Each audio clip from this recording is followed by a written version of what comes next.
Assalamualaikum warahmatullahi wabarakatuh. Sampurasun.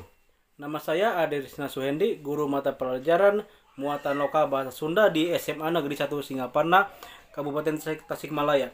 Kali ini saya akan membahas sebuah permasalahan yang muncul di pelajaran yang saya ampu, yaitu kurangnya kosakata yang dimiliki oleh siswa ketika akan melaksanakan proses pembelajaran bahasa Sunda.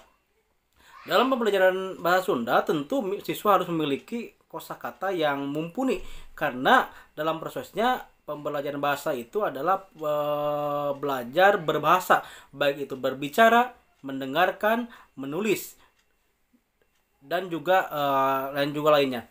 Nah, ketika dilaksanakan proses pembelajaran ini, ternyata kosakata siswa itu kurang. Ini terlihat mereka kebingungan, kesulitan dalam berbicara dan menulis dengan menggunakan bahasa Sunda. Nah, untuk mengatasi masalah ini, saya membuat sebuah permainan sederhana, yaitu siswa diminta untuk menulis kata yang ujungnya sama, yaitu atau disebutkan rima atau purwakanti yang sama. Hal ini ada hubungannya juga dengan materi yang saya ajarkan di materi teks kawi, yaitu purwakanti basa.